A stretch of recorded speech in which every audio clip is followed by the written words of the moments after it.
Muy bien. Entonces, decíamos que entrar al ladrido del zorro es entrar a la ausencia de resistencia. Es entrar a la aceptación radical, sabiendo que en algún momento la vamos a perder. Y eso no es ningún inconveniente. Cuando uno estabiliza, primero que nada, Diego, estabilizar el foco atencional. Si no estabilizas el foco atencional, no importa los ruidos que haya, tienes que estabilizar el foco atencional. Eso es fundamental. Y luego la práctica te va a llevar a eso. Si hay ruido, hay ruido. Si no hay ruido, no hay ruido. No es asunto tuyo que esté ahí. Tu asunto es volver el foco atencional a lo que tienes que hacer. ¿Estamos? Bien. ¿Alguien más? Pepe, contanos cómo es volver el foco de atención hacia las cuerdas. Inés, cierra tu micrófono.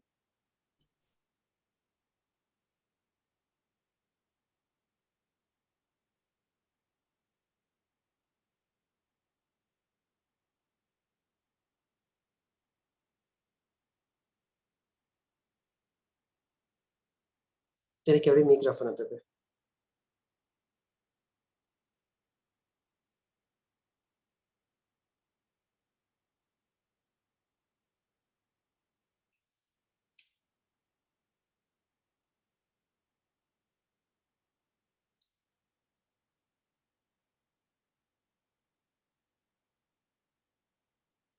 Bueno, no te preocupes. No se corta. Bien, ¿alguna pregunta más? Hablamos hace un ratito de la importancia. Yo sigo teniendo dificultad para hacer prácticas, siempre tengo otras cosas para hacer. Acá dice Elsa, que ya nos ha acompañado el año pasado, ella tenía un apodo, ella es la doctora Edison, porque era todo positivo o negativo. Más de uno se acuerda. Entonces, honrando la presencia de la doctora Edison, ¿todo positivo o era negativo? Esta pregunta, Elsa, de que, Julio, ¿qué hago si tengo que meditar pero tengo que hacer otras cosas? Esa es más o menos la pregunta. No sé si ustedes se recuerdan, esto mismo, un recaudador de impuestos, algo emparentado con lo tuyo, Elsa, solo que estás del otro lado para acomodar el balance, le dice a Buda, dice, maestro, yo he colaborado mucho con los monjes, he dado limosnas, he hecho no sé qué dormitorio, qué sé yo, qué así, y hago esto porque no tengo tiempo de meditar. Ah, muy interesante, le dice el pibe Siddhartha. Para que no sepan, el nombre de él era Siddhartha Gautama. Entonces, dice, mira vos, no tenés tiempo para meditar. No tengo tiempo para meditar. Pero pongo dinero para que vivan más o menos bien los monjes, así que me imagino que tengo mérito. Ningún mérito. Entonces, ¿qué hago, maestro? Pero tienes que meditar. Para todos ustedes, meditar es sinónimo de estabilizar el foco atencional. Dice Elsa, y cuando lo hago, tengo que recurrir a tus videos como guía, porque si no, porque si no, me disperso y estoy pensando si falta mucho para terminar. Bueno, entonces, esa es la falacia del control, Elsa, ¿verdad? Tengo que estar controlando el tiempo, tengo que controlar todo, ¿no? Bien. No es asunto tuyo que aparezca la falacia del control. Tu asunto es cuando vos observes que puedas salir de allí. Volvemos entonces al recaudador de impuestos y Siddhartha Gautama Buda. Y le pregunta, maestro, no tengo tiempo material, voy de un lado para otro en mi carruaje. Vivi Serafín, cierra el micrófono, por favor. Ahí ya lo cerré. Ya está. Entonces, Buda le dice, ¿tienes tiempo para respirar? Obvio, por supuesto. Entonces, entra allí. Elsa, si vos estás con 1000 cosas, y según vos no tienes tiempo material, bueno, cada vez que seas consciente de una exhalación, entra ahí.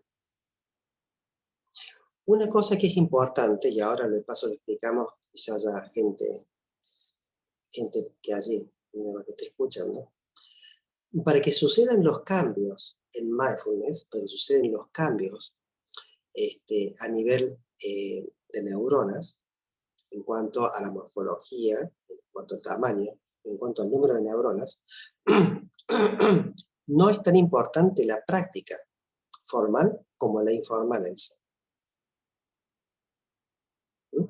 Entonces, cuando vos estás en la cotidiana y en un instante prestas atención a tu exhalación, automáticamente lo que estás haciendo, y olvídate de meditar, es estabilizar el foco atencional.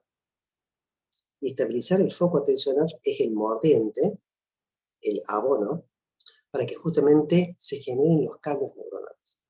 Si no estabilizas el foco atencional, fuiste. Hay veces que la mente ordinaria está dispersa, y vos decís, ay, no, voy a poner un video de Julio para escucharlo y para ver alguna meditación. Está todo bien. Pero lo importante es que no siempre vas a tener wifi, o cuando vas caminando no lo tienes. Entonces, es volver a la atención. Si vos vas caminando y observas los postes, las personas, la calle, y vas atenta atenta al paso, atenta a los obstáculos, eso es meditar el ser. No hace falta grandes cosas. Esa es la meditación en la vida cotidiana. Los otros días, bueno, los otros días me preguntaba Pepe respecto a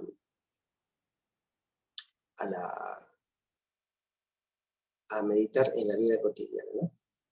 Entonces le decía que Pepe es el hombre corchea, es músico, y le decía que el modo de practicar, mientras, no me acuerdo qué tema era, si era un tema de rock o de los Beatles, no me acuerdo qué era, estaba ensayando con la banda, bueno, era volver el foco atencional específicamente a la nota, pero no perseguir hacerla, sino simplemente volver el foco atencional allí. Esa es la práctica meditativa. No es nada muy complicado, ni muchísimo menos. Cuando vas caminando con alguien, bien, vas caminando con alguien. No es caminar con los pensamientos, simplemente es caminar junto con el otro. Bueno, ¿algún comentario más?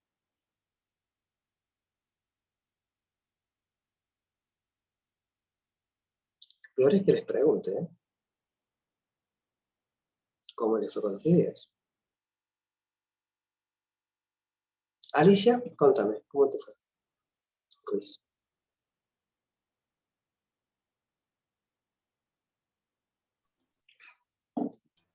Julio, ¿con qué? No hice la tarea. Bien, ¿y cómo te dio con la práctica en tu vida cotidiana? ¿No has tenido presente? ¿No has tenido presente algo? ¿Qué onda? Bueno, en la vida cotidiana eso, trato de, bueno, me siento muy identificada con lo que dijo Elsa, pero trato de tener la práctica no formal, sobre todo en mi parte laboral, y bueno, me ayuda, pero obviamente que tengo que seguir practicando, por eso estoy acá. Bien, bien, bien. Bueno, perfecto. Juan, gracias, Ale.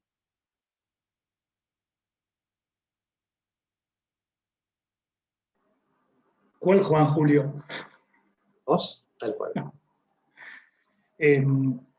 Mira, a mí realmente desde el año pasado yo tuve un cambio casi permanente en esto y no, como fue tan largo el training, digamos, todo el año pasado, ya no hay día en que no esté buscando estar presente o estar consciente o poner el foco en distintas cosas. Está bien que me salgo de eso, por supuesto, permanentemente, pero por ejemplo cuando manejo, cuando cocino, cuando ando en bicicleta, no hay día que no lo ponga en práctica y bueno, a mí me ayudó muchísimo.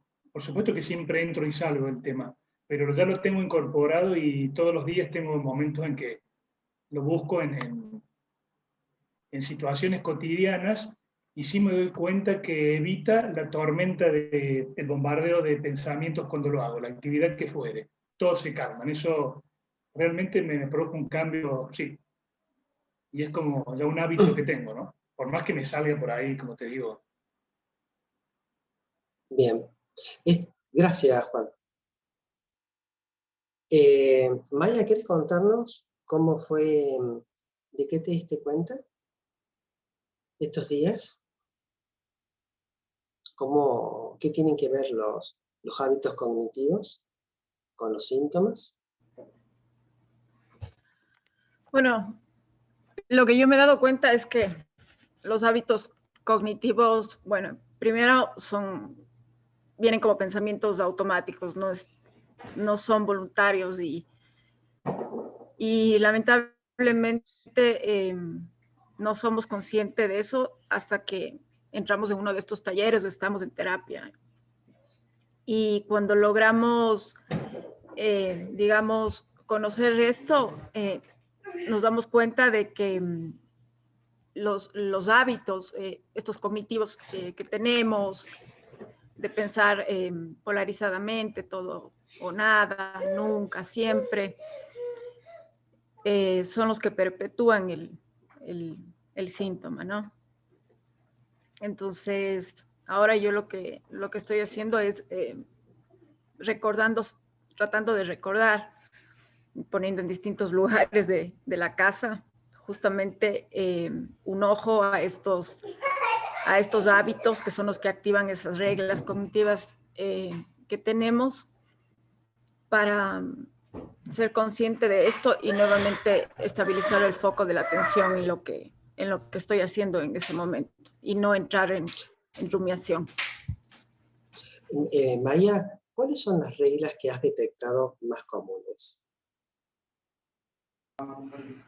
Los deberías, Ah, los tengo que, los por qué no lo hice, o por qué lo hice. bien. Si estás observando la sonrisa de varios que están acá, es porque no sos nada original, te cuento. Sí, nos pasa a todas y todos. A todos. Bueno, perfecto. Muchas gracias, Maya. Bien, muy bien. ¿Fernando?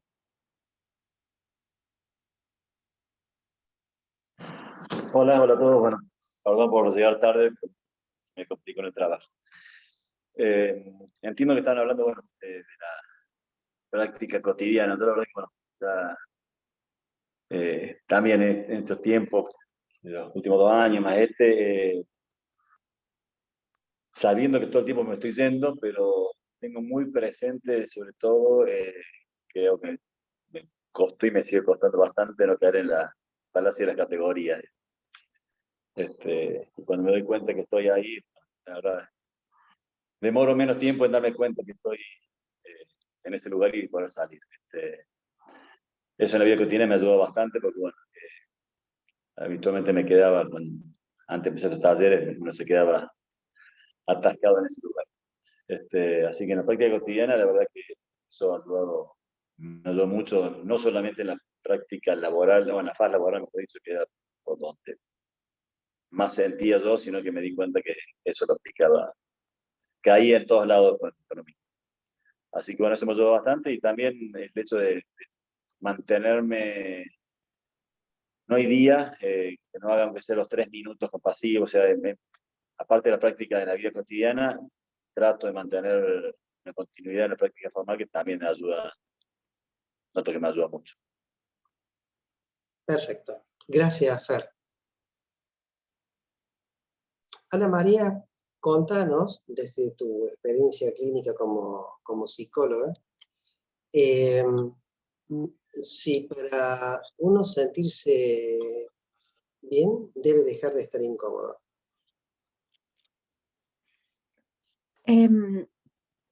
Hola, a ver, me ha pasado que lo que he estado trabajando con Julio,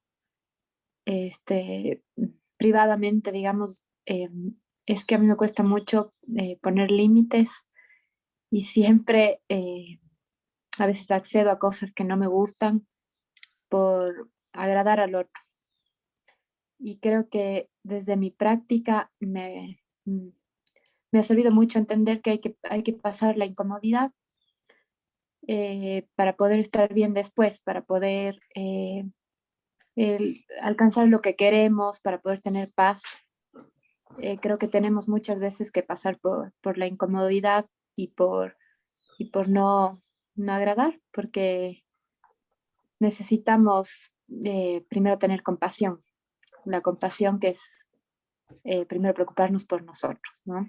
Y después también por el otro, pero empezar por uno. La autocompasión. Bueno, muchas gracias, Ana María. Gracias. Mariela, ¿quieres hacer algún comentario? Inés.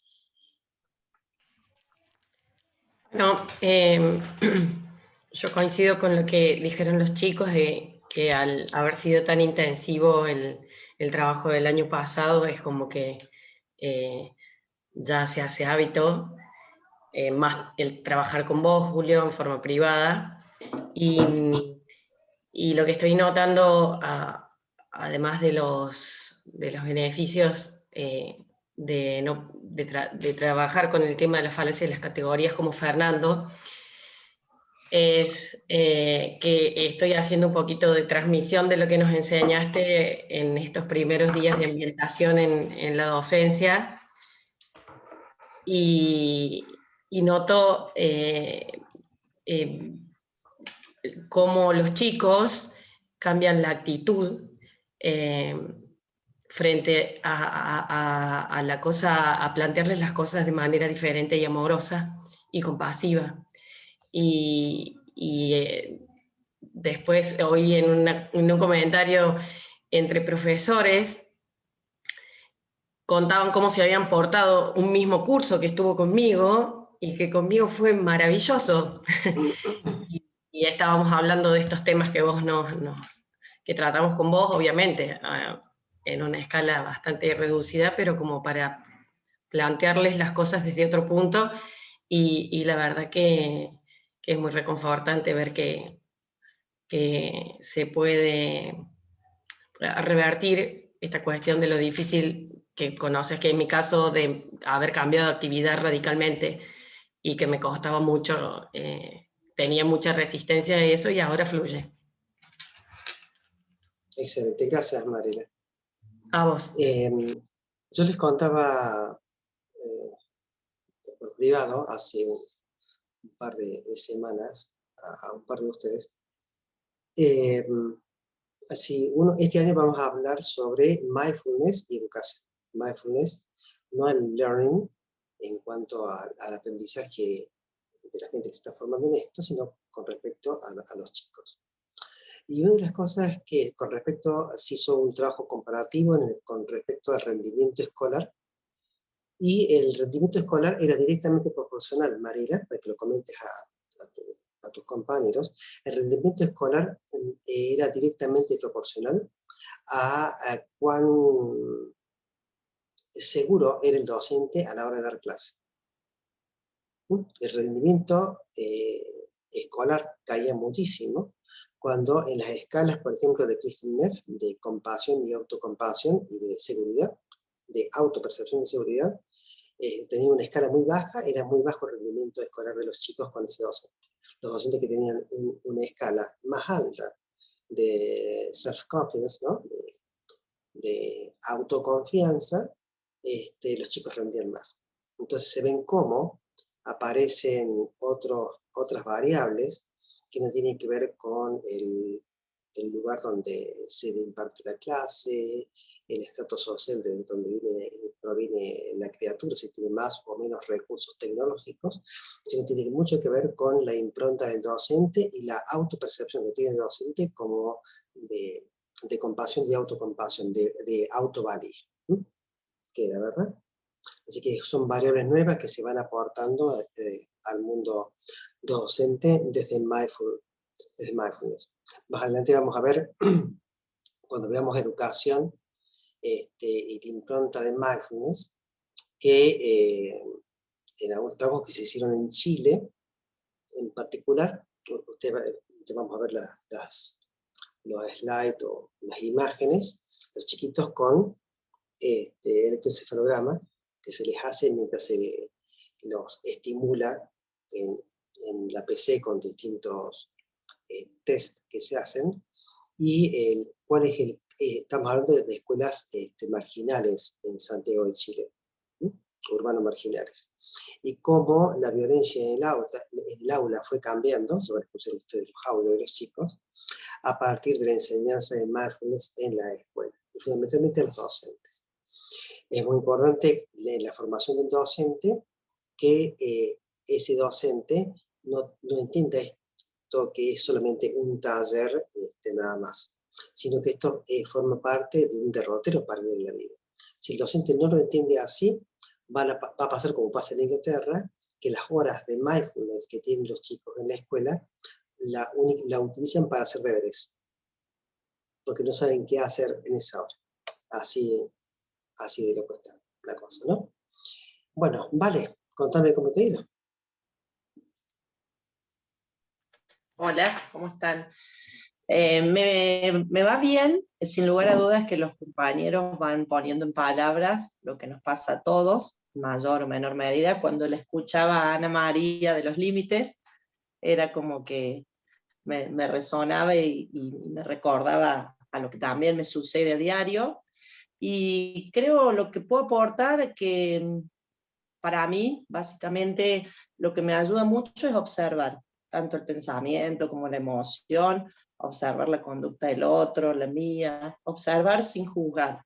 Y en base a eso me voy manejando muy bien, tanto en la práctica cotidiana como en la práctica formal, que es la que menos hago, pero sí la otra. Así que siempre, y esto, bueno, sabiendo que hoy puede ser excelente, mañana no, y así, y que entramos y salimos.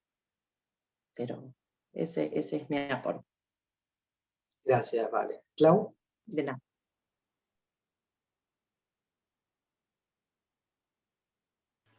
Figueroa. ¿Yo? Soy otra Clau. Bueno, yo soy más nueva en esto.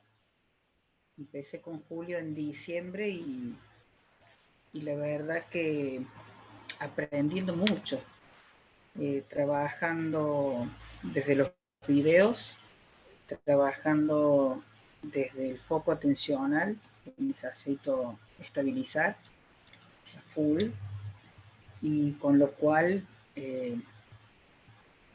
todos los días va apareciendo algo nuevo, o detecto que estoy observando mis hábitos cognitivos, o me doy cuenta que no estoy en el foco, o dejo que las emociones me invadan.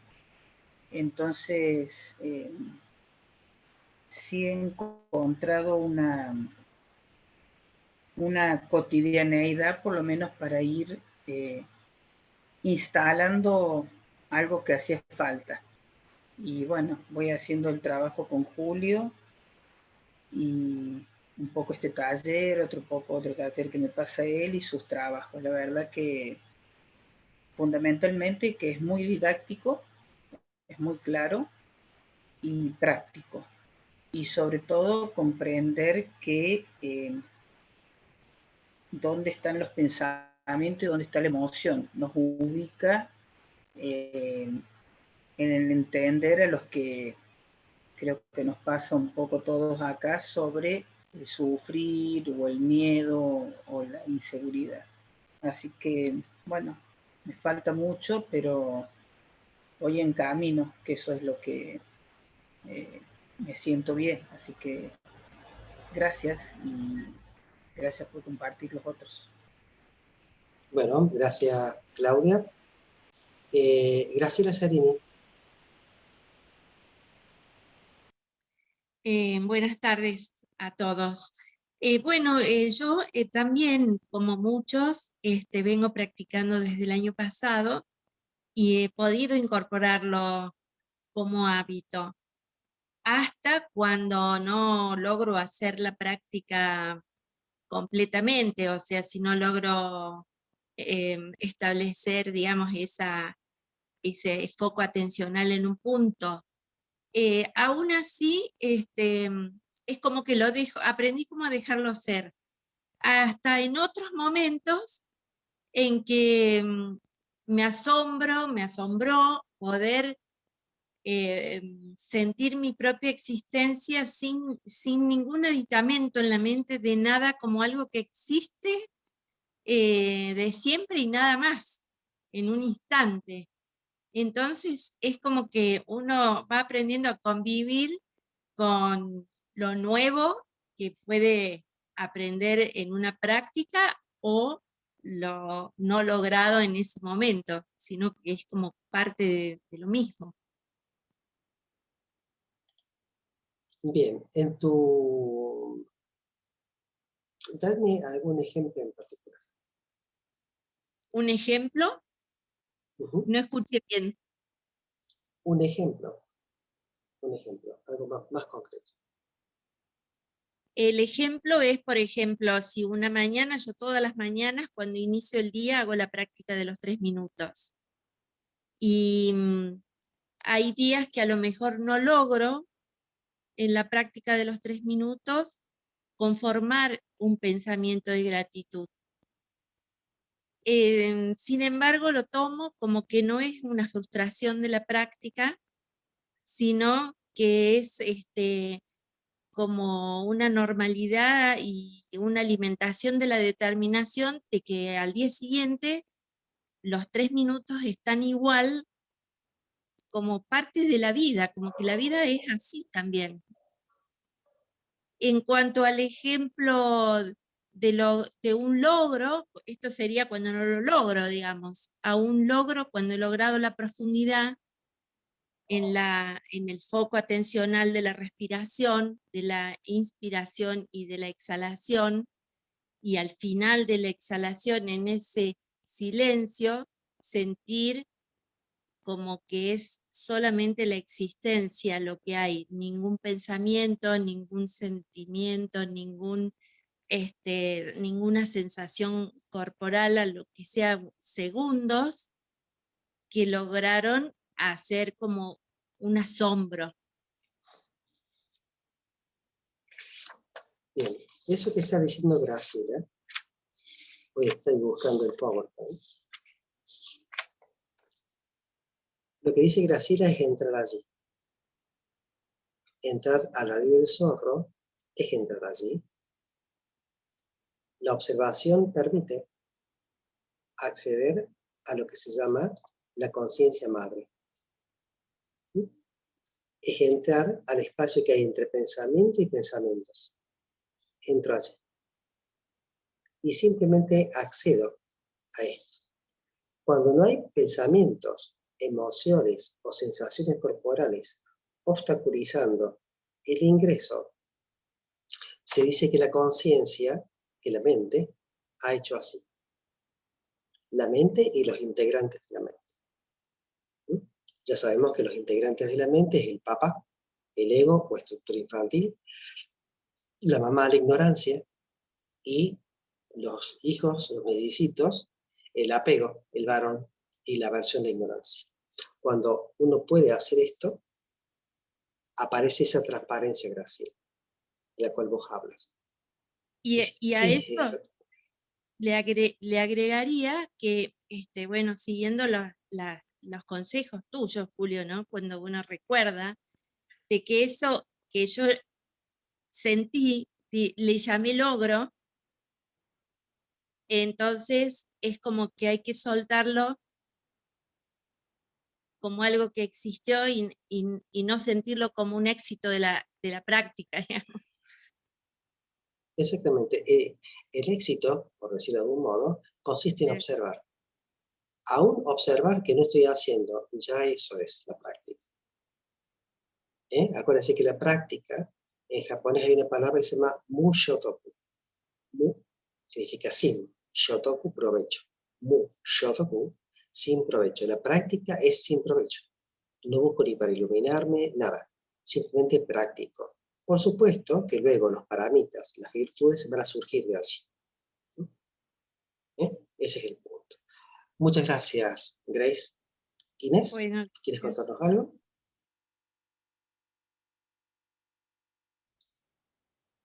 Luis, ¿sí?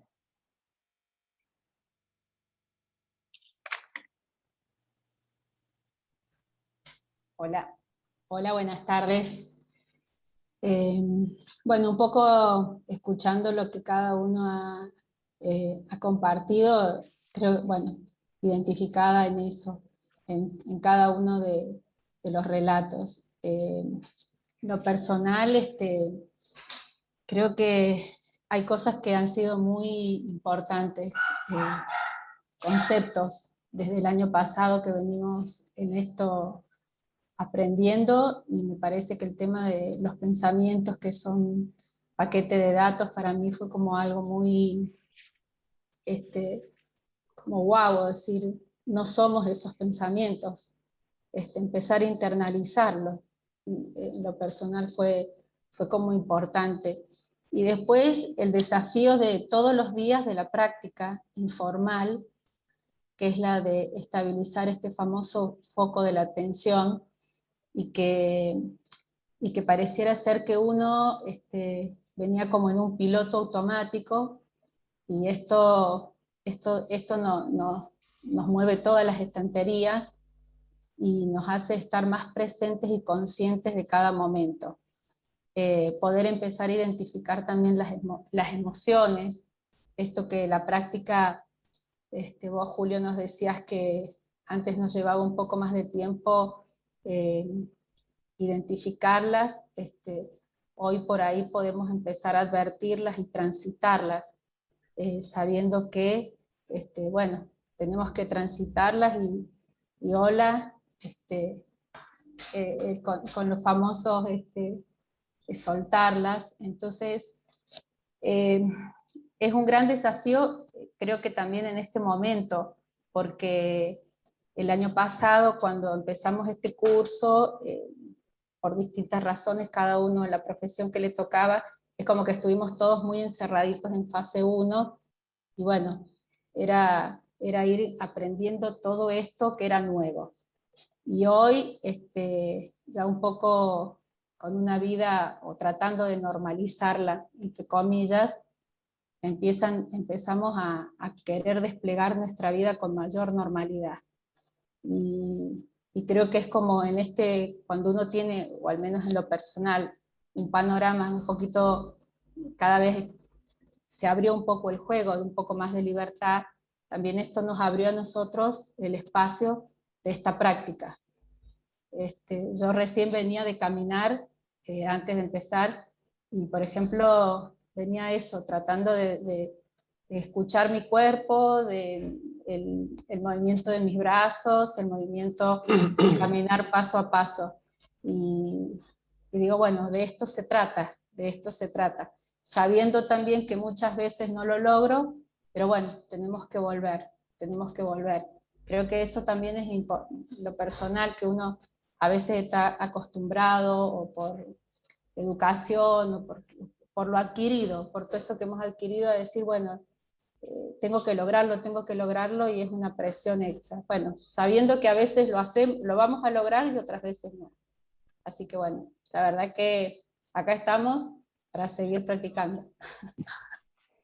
Bien, gracias, Inés. ¿Alberto?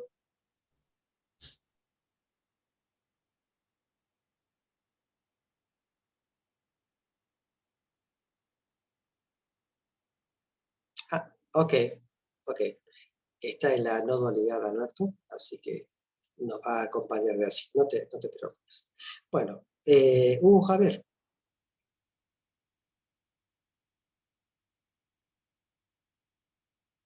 Hugo Javier. ¿Sanabria? Ahí está. Perdón, estoy por ahí ahí lo mejor es la conectividad, creo.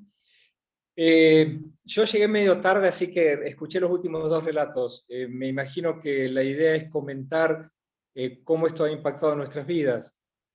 Yo siento que todos los conceptos que hemos ido trabajando en este tiempo, esos primeros 20 videos donde se habla tan claro de todos esos conceptos, ¿no? De la ignorancia, la aversión, el apego y esto de la aceptación radical, siento que a muchos de esos los he interiorizado un montón y que no los pienso, sino que realmente los voy implementando en el día a día, y eso me da como mucha más tranquilidad en esto, en la aceptación radical, en no tratar de ni apegar ni aversión, sino entender que las cosas suceden, el concepto de que las cosas no son ni buenas ni malas en sí mismas, sino que es como uno los interpreta.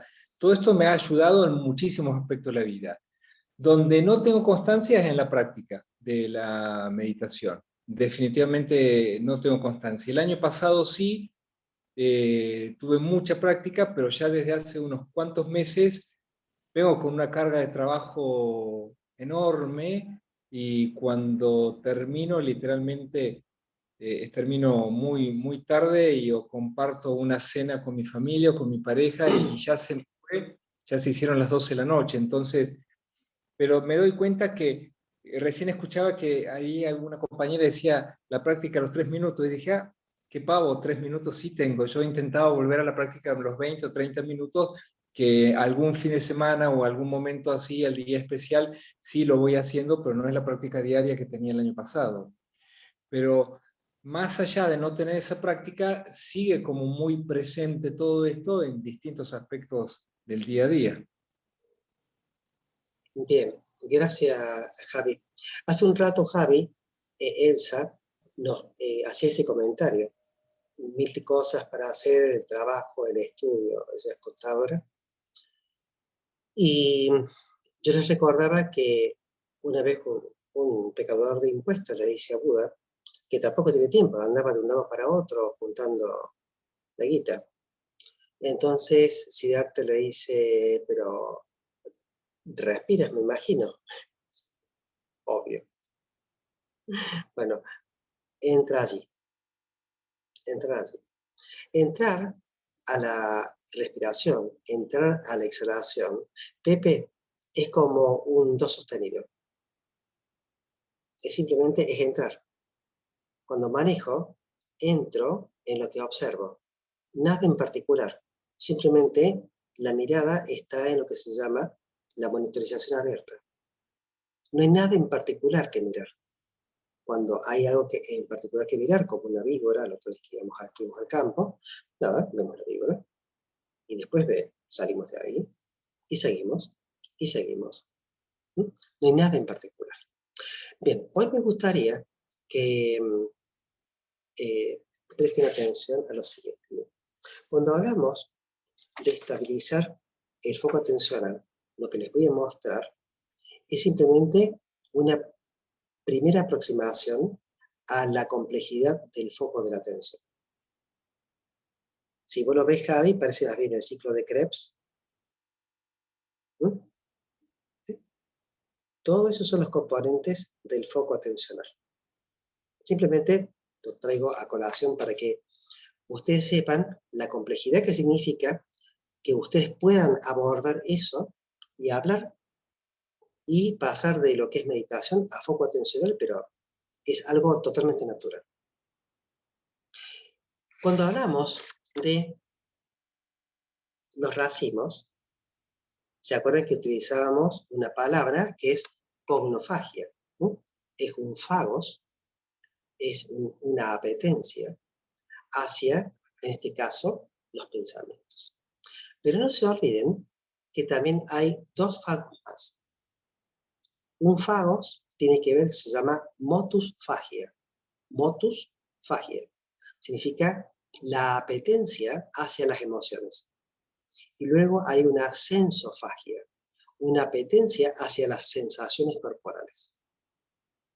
Entonces, uno puede quedar enganchado sin soltar, formando racimos de pensamientos, cognofagia, de emociones, motusfagia, o por ejemplo, de sensaciones corporales, sensofagia.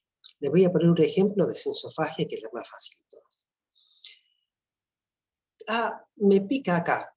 Che, esto me hace... Ah, ¿y acá qué siento? Ah, pero esto yo no lo sentí esta mañana. ¿Y será un infarto? Ah, ¿y esta tensión acá? Ay, capaz que tenga todo que ver con lo mismo. ¿No será una ACV? Esa sería una sensofagia. Vamos a la motofagia. Siento que estoy triste. Sentido común, sentimiento común, tristeza. Oh, esta angustia, esta tristeza y la puta madre. Y ahora, oh, me cago en la mierda. Pasas automáticamente al enojo. Entonces, tenías angustia o ansiedad, pasaste al enojo. Y ahora pasas, por ejemplo, a la negación, al desagrado. No voy a sentir nada. Hoy decreto que no voy a sentir nada. ¿Qué es lo que es? Y de cognofagia, por supuesto, lo tienen claro. Aparece un pensamiento, el otro, y se van a generar distintos tipos de racimos. Adriana, la cognofagia, porque eso es nueva, sería, aparece un pensamiento automático, por ejemplo, de preocupación, y sobre este empiezas a generar racimos que hacen que esto prolifere. El COVID, ay, me voy a quedar encerrada, y no compré comida para el perro, y tengo que ir a la casa de mi madre, y empezás a generar. Bien, entonces quedamos que hay tres fagos. Una cognofagia de pensamientos, otra motusfagia, referida a las emociones, y otra referida a las sensaciones corporales. Esto está muy piola cuando uno lo ve así, en tres. Pero también existe que estos fagos se imbrican uno con otro. Entonces aparece una motusfagia, por ejemplo, tristeza. Aparece un pensamiento, ah, ya me está agarrando la depresión seguramente. Y tenés una contractura, ah, y esta sensación, empezás a escanear el cuerpo. Y empezás a escanear el cuerpo y decís, ah, no, este dolor acá, ah, bueno, mi papá tenía una cosa así, ¿no será un cáncer? Y aparece el miedo. Entonces se van imbricando la cognofagia, la sensofagia y la motofagia. Y detrás de eso aparecen las palabritas y las frases cortas. ¿Estamos hasta ahí? ¿Pulgar arriba? Entonces, hay tres fagos, cogno, senso, motus, fagia, significa emociones. Se pueden imbricar una con otra o las tres al mismo tiempo. Eso no lo vimos el año pasado, pero lo estamos viendo ahora. Hola Mario Esteban, allí la arquitectura desde Ecuador nos acompaña, también diplomado. Estamos esperando el certificado. De Mario Esteban. Sí, ya sabemos que quién lo tiene que hacer. Mario Esteban ya tiene tu teléfono. Bueno, entonces, apenas me lo dé Mario, Valeria, yo lo mando. Estamos hasta acá. Tres tipos de fagos que a su vez pueden estar imbricados. Entonces, nosotros necesitamos desandar estos aspectos tal cual como lo hicimos con los racimos en su momento. Ya vamos a ver más adelante cómo se hace esto. Algo que comentó Claudia. Entonces, yo no quiero que vengan las emociones. Claudia, no es asunto tuyo que aparezcan las emociones, querida. Las emociones van a aparecer, quieran ustedes o no. ¿Por qué? Porque son automáticas. Acuérdense una cosa, una emoción, un pensamiento automático o una sensación corporal automática no es otra cosa, y esto pónganlo entre comillas, no es otra cosa que paquetes de información. Es un paquete de información que nos da nuestro cuerpo, las áreas no conscientes, el entorno. Entonces, estos paquetes de información, dijimos la otra vez, que cuando nos llegue este paquete de información, no nos enojemos porque está ahí. No podemos tratar a un paquete de información como un obstáculo. Ya lo comentamos entonces.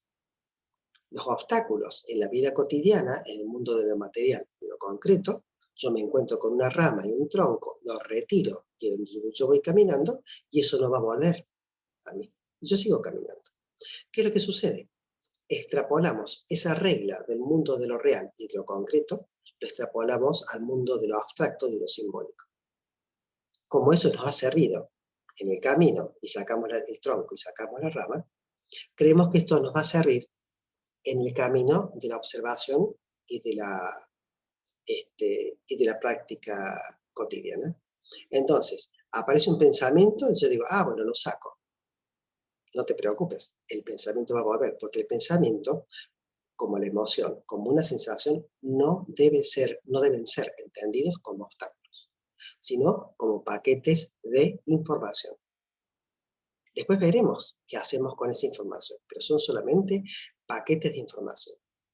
Toda información que nos llegue, decimos, hola, gracias, porque reconocemos que eso está allí, y adiós, lo vamos a procesar nosotros. ¿Cuándo ese pensamiento, esa emoción o esa sensación corporal van a volver una y otra vez? Cuando quiera no recibirlo. Ahí están totalmente perdidos.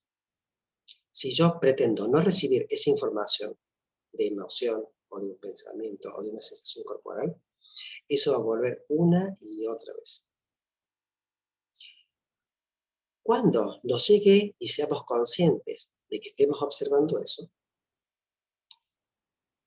un elemento a realizar es preguntarle al mensajero que nos trae esa información, che, mensajero, ¿cuántos años tenés vos? Y les hago una sugerencia.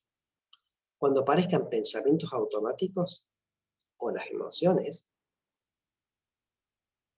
por defecto, a esta altura de su práctica, tómenlo como que el mensajero, hasta que ustedes demuestren lo contrario, tómenlo como que el mensajero es de tipo 1, la estructura infantil. Por defecto, tómenlo como tipo 1. Por supuesto que si han chocado el auto, eso no es la estructura infantil que está ahí. Hay un evento que capaz que sea luctuoso, o lo que sea, es algo grave que debe ser atendido. Pero en el 90% de los pensamientos automáticos no tienen nada que ver con cosas que estén sucediendo, son solamente automatismos cognitivos. ¿Estamos entonces? El tipo 1 sería la estructura infantil y el tipo 2 es la estructura del adulto. Preguntarle a esa información, che, información, contame, o ¿cuál es el mensajero? ¿Quién ha traído esta información acá? A la redacción. Entonces, yo, ¿y cuántos años tenemos? 13. Bueno, estamos ante la estructura infantil. Si ese pensamiento, emoción o sensación corporal ahora reconocido la estructura, la edad que tiene cronológica, o más o menos nos orienta, y constantemente insiste en seguir trayéndonos una información similar, lo que debemos hacer es hacerlo pasar a ese mensajero, decirle, vení, quédate conmigo. Yo me voy a encargar, pero vos vení, quédate conmigo. Eso va a permitir que la estructura infantil repose y sea la estructura la del adulto que maneje el estrés en el sistema. Eso ya lo vimos también cuando vimos el triángulo del terror, la estructura, eso lo vamos a ver un poco más adelante con los planos. ¿Estamos hasta acá? Bien. Entonces, me ausento exactamente 1 minuto y medio y comenzamos con la práctica meditativa.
Muy bien, retornamos entonces.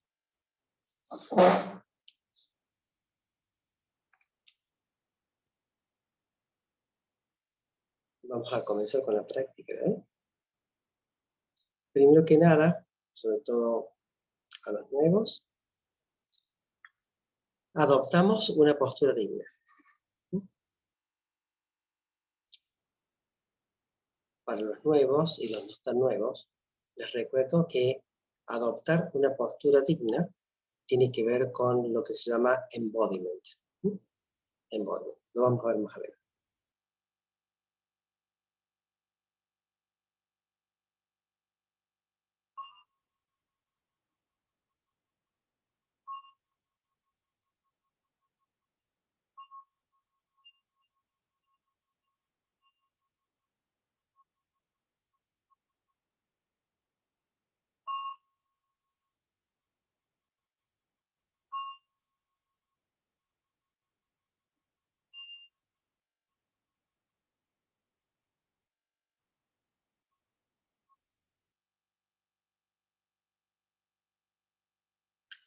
Espalda recta.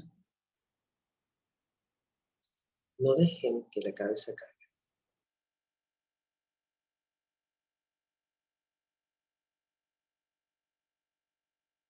Los ojos ligeramente entreabiertos. Avanzamos hacia esa nada vacío que se abre frente nuestro al cerrar los párpados.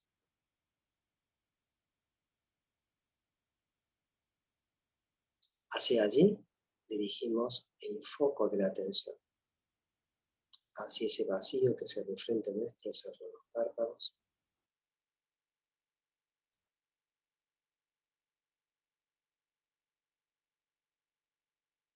A su vez, chequeamos la postura.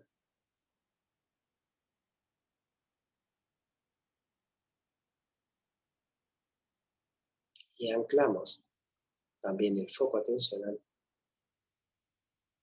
en la exhalación, o en ese silencio que está al final de la exhalación.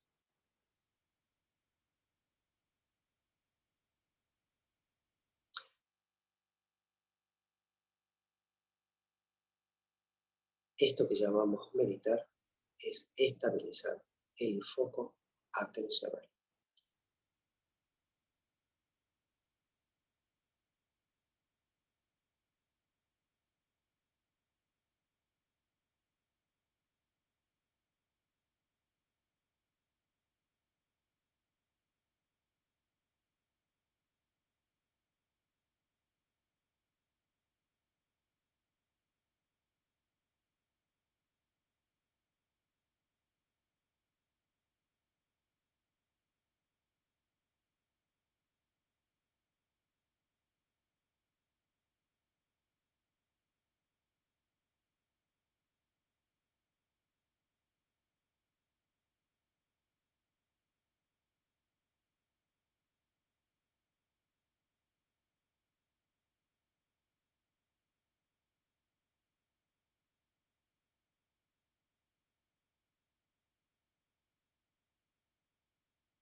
Suelten los pensamientos, suelten las emociones,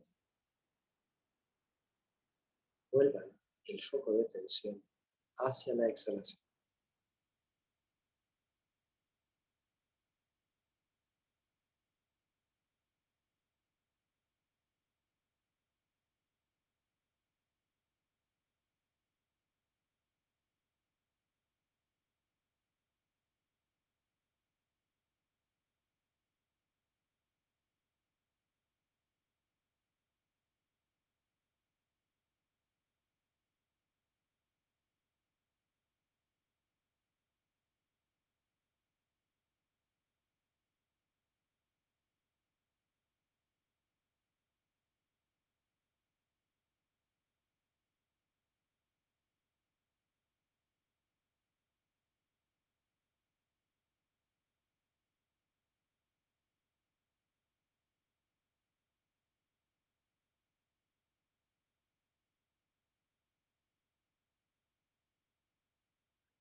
La práctica es observar, asentados en la conciencia, los productos del cuerpo,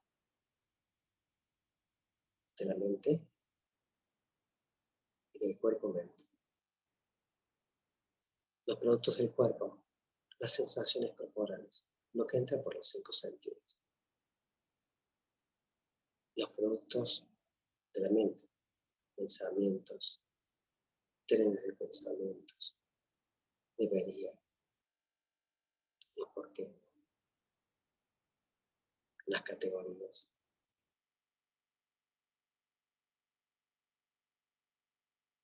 Los del cuerpo-mente, las emociones.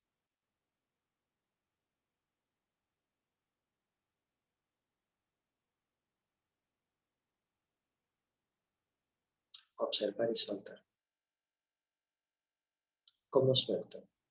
Llevando el foco de la atención hacia la exhalación, por ejemplo, hacia la postura, hacia ambos.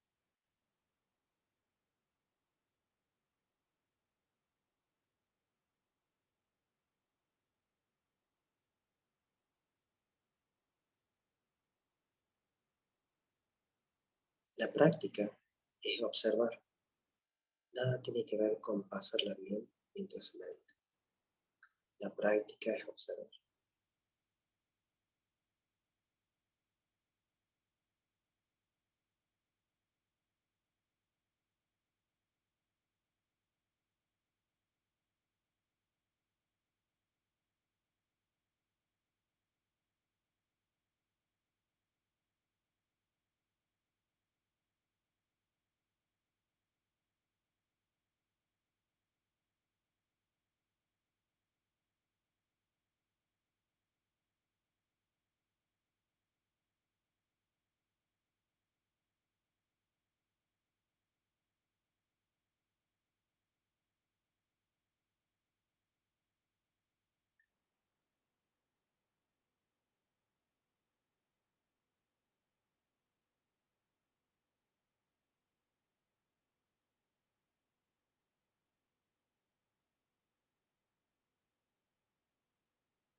Suelte los pensamientos, emociones o sensaciones corporales. Vuelvan hacia la exhalación. Lleven el foco atencional hacia la exhalación.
No dejen que la cabeza caiga.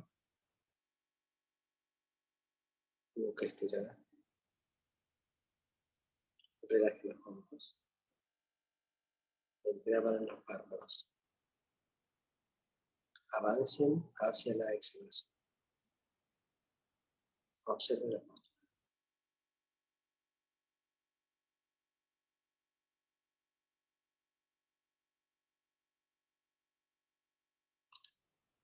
Accedan a ese espacio que hay entre pensamientos y pensamientos. Es mucho más ordinario de lo que piensan. Basta cerrar los párpados y está ahí, disponible 24/7.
Aprovechen los últimos instantes.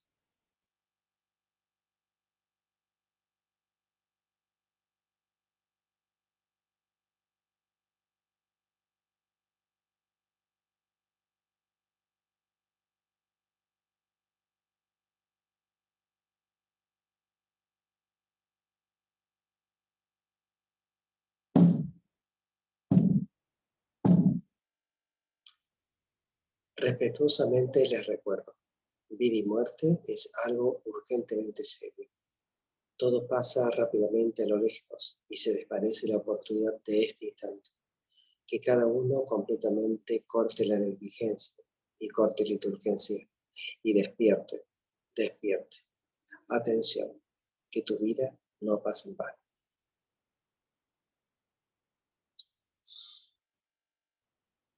Muy bien.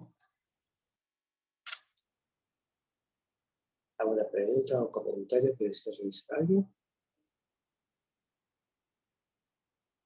Sobre todo los nuevos. Adri.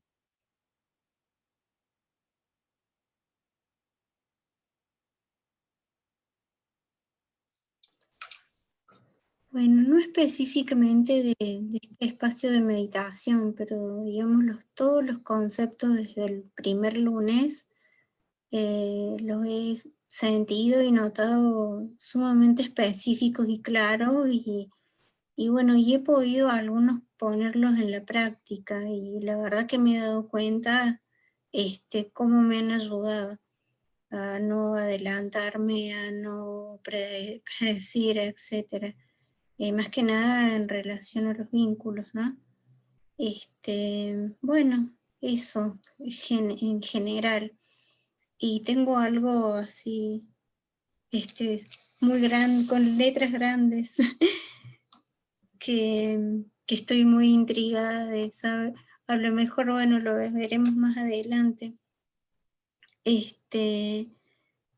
Que vos nos mencionaste lo que sería la cognofobia, la sensofobia y la motofobia, fagio, perdón, que vamos a aprender, digamos, a poder modular estos solapamientos, como me parece algo como difícil, no sé.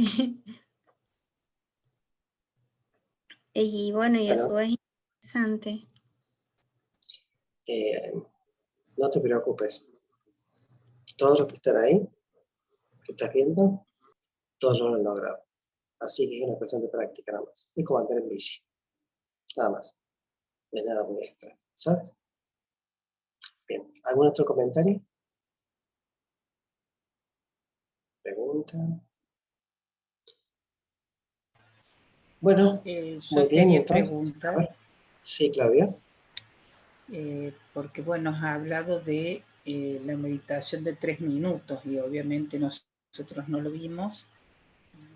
Por ahí a lo mejor nos podría ayudar que nos mandes algún tip, porque como son más cortitos y con la observación, y a lo mejor lo podemos ir poniendo en práctica.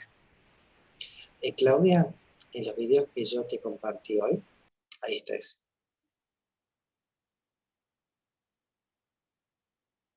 Bien. ¿Algún otro comentario?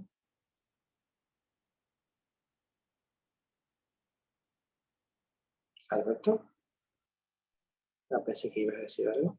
A ver, ahí anda el micrófono. Ahora sí, perfecto. Lo logré. Bien. Lo mío hace rato que venimos hablando y escuchando. Yo creo que mucho de lo que tenía que decir lo han dicho todos los chicos, todos mis compañeros. Quizás lo que más me afecta es el tratar de comprender o aceptar el sufrimiento, que está siempre presente y que nunca va a dejar de existir. Por este tipo de pensamientos que son automáticos o no automáticos, ¿no es cierto? Y que los que más molestan justamente son los no automáticos, porque eso es más complicado, más difícil. Lo que sí he logrado a través de todo este tiempo es entrar más en el silencio, a pesar de que la tecnología no me ayuda, pero bueno, entrar más en el silencio, eso me sirve porque me permite a la vez escuchar, ¿no? No tanto hablar yo y creer que yo me las sé todas, sino escuchar, comprender y tratar de ver por qué hay manifestaciones que son distintas a las que yo pensaría, a las que yo actuaría. Lo otro lo domino más con la respiración, es decir, inspirar y expirar a mí me ayuda muchísimo, muchísimo, porque todas las situaciones ajenas que lo afectan a uno, es complicado salir, es complicado no entrar en ellas. Por eso es que la única forma para mí ha sido justamente basarme en la respiración, ¿no? Bueno, el resto es la vida diaria que uno tiene que aceptarla y aceptar, como dices muchas veces, que estamos de paso, ¿no? Que esto es así. No busquemos ningún tipo de otro cambio ni alternativa porque es una aceptación más que todo. ¿Mm? Eso es todo, no es más. Bien, te voy a hacer un comentario, Alberto, para que tengas presente. Yo sé perfectamente que cuando dices respiro, inhalo y exhalo, a lo que te estás refiriendo es que llevas el foco atencional a la mecánica respiratoria. Porque todos los que están acá, todos hemos inhalado y exhalado desde que nacimos, pero no la pasamos muy bien. Entonces, lo que hacemos es estabilizar el foco atencional en distintos puntos de anclaje, entre ellos la inhalación y la exhalación. Otro comentario. Nunca, cuando uno entra en aceptación radical, uno se convierte, lo vamos a ver más adelante, en la eternidad. Si uno tiene miedo a lo provisorio, a la transitoriedad de los fenómenos, uno se hace eterno justamente en el instante. ¿Por qué? Porque permite que el instante lo habite a uno. Uno no habita el instante. Con la observación o cognición eficiente, el instante es lo que nos habita a nosotros. Y nosotros hacemos para ese instante lo que necesite hacerse solamente en ese instante. ¿Queda? Cuando eso sucede,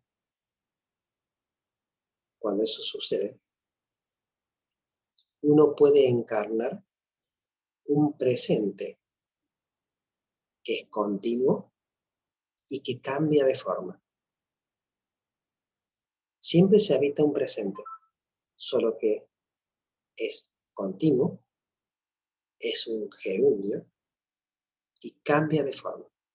Lo que nosotros decimos pasado o futuro, nos estamos refiriendo a un pensamiento que nosotros le damos una atribución de lo que creemos que va a ser que es el futuro. O un pensamiento que le damos atribución de que es pasado. Esta mañana charlaba con un paciente que, se sentía cansado, se sentía entristecido.